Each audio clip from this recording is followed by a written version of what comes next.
Hello, James Lerner. Um, don't quite know why at the moment, and I'm probably not going to make much comment on it at the moment, but just glancing at something somebody had written just triggered something in me, and I just want to put publicly on the record, as it were, the whole of the book of Joel in the Old Testament. It's only a relatively short book, 3 chapters.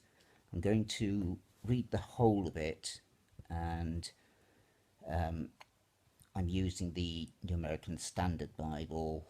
Others of you may prefer the King James Bible, but you can go away and look it up yourselves if that's the case. It's probably some part or parts of chapter 2 that really apply, but I just felt led to read the whole of the book of Joel. So this is beginning at chapter 1. The word of the Lord that came to Joel, the son of Pethuel. Hear this, O elders, and listen, all inhabitants of the land. Has anything like this happened in your days, or in your fathers' days? Tell your sons about it, and let your sons tell their sons, and their sons the next generation. What the gnawing locust has left, the swarming locust has eaten. What the swarming locust has left, the creeping locust has eaten. And what the creeping locust has left, the stripping locust has eaten. Awake, drunkards, and weep, and wail, all you wine drinkers, on account of the sweet wine that is cut off from your mouth. For a nation has invaded my land, mighty and without number. Its teeth are the teeth of a lion. It has the fangs of a lioness. It has made my vine a waste, and my fig tree splinters. It has stripped them bare and cast them away. Their branches have become white. Wail like a virgin girded with sackcloth for the bridegroom of her youth. The grain offering and the drink offering are cut off from the house of the Lord. The priests mourn, the ministers of the Lord. The field is ruined, the land mourns, for the grain is ruined and the new wine dries up. Fresh oil fails. Be ashamed, O farmers. Wail, O vine dressers, for the wheat and the barley, because the harvest of the field is destroyed. The vine dries up, and the fig tree fails. The pomegranate, the palm also, and the apple tree. All the trees of the field dry up. Indeed, rejoicing dries up from the sons of men.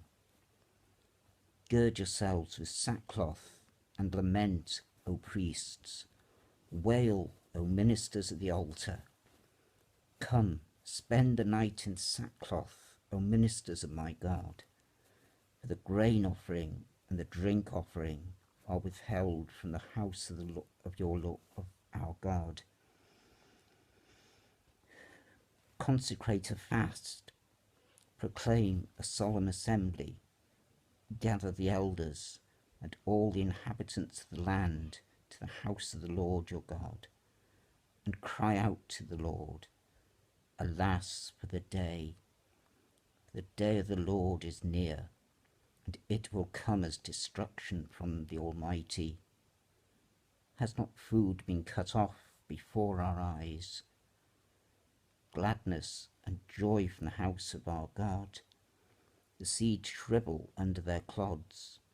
The storehouses are desolate, the barns are torn down, for the grain is dried up. How the beasts groan. The herds of cattle wander aimlessly because there is no pasture for them. Even the flocks of sheep suffer. To you, O Lord, I cry, for fire has devoured the pastures of the wilderness, and the flame has burnt up all the trees of the field. Even the beasts of the field pant for you, for the water brooks are dried up, and the fire has devoured the pastures of the wilderness. And this now is chapter 2, main point here, I think. First part in my Bible is headed Terrible Visitation. Blow a trumpet in Zion, sound an alarm on my holy mountain. Let all the inhabitants of the land tremble. The day of the Lord is coming. Surely it is near. A day of darkness and gloom, a day of clouds and thick darkness. As the dawn is spread over the mountains, so there is a great and mighty people that has never been anything like it, nor will there be again after it, to the years of many generations. A fire consumes before them, and behind them a flame burns. The land is like the Garden of Eden before them, but a desolate wilderness behind them, and nothing at all escapes them. Their appearance is like the appearance of horses, and like wild horses so they run, with a noise as of chariots. They leap on the tops of the mountains, like the crackling of a flame of fire consuming the stubble, like a mighty people arranged for battle. Before them the people are in anguish, all faces turn pale. They run like mighty men, they climb the walls like soldiers, they each march in line.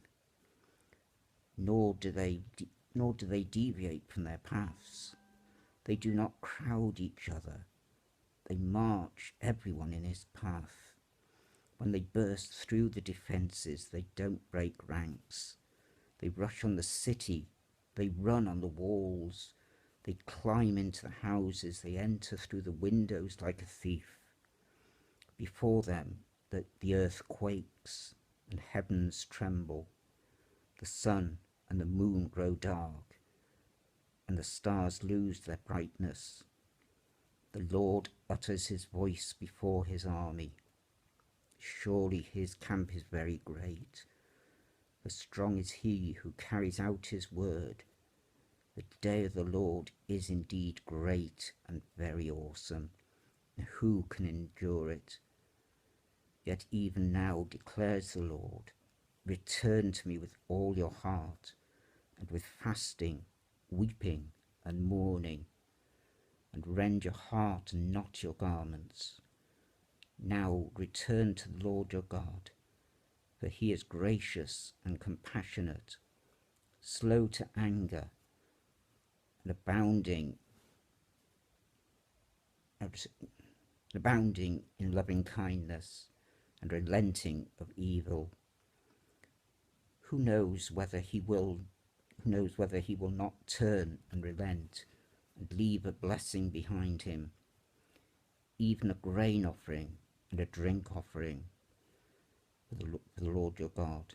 Blow a trumpet in Zion, consecrate a fast, proclaim a solemn assembly, gather the people, sanctify the congregation, assemble the elders, gather the children and the nursing infants. Let the bridegroom come out of his room, the bride out of her bridal chamber. Let the priests, the Lord's ministers, weep between the porch and the altar, and let them say, spare your people, O Lord.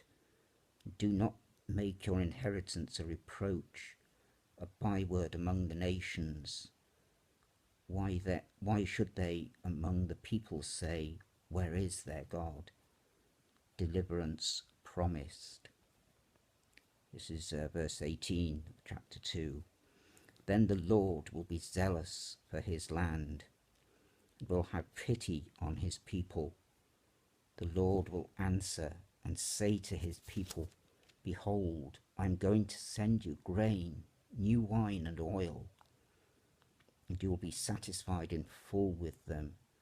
And I will never again make you a reproach among the nations, but I will remove the northern army far from you, and I will drive it into a parched land and desolate land, and its vanguard into the eastern sea, its rearguard into the western sea, and its stench will arise, and its foul smell will come up, for it has done great things. Do not fear, O land, rejoice and be glad, for the Lord has done great things. Do not fear, beasts of the field, for the pastures of the wilderness have turned green. For the tree has borne its fruit, the fig tree and the vine have yielded in full. So rejoice, O sons of Zion, and be glad in the Lord your God, for he has given you the early rain for your vindication, and has poured down for you the rain, the early and latter rain as before. The threshing floor will be full of grain, and the vats will overflow with the new wine and oil. Then I will make up to you for the years that the swarming locust has eaten, the creeping locust, the stripping locust, and the gnawing locust, my army which I sent among you. I know in the King James Version it's something along the lines of, I will restore to you the years that the locusts have eaten. Verse 26.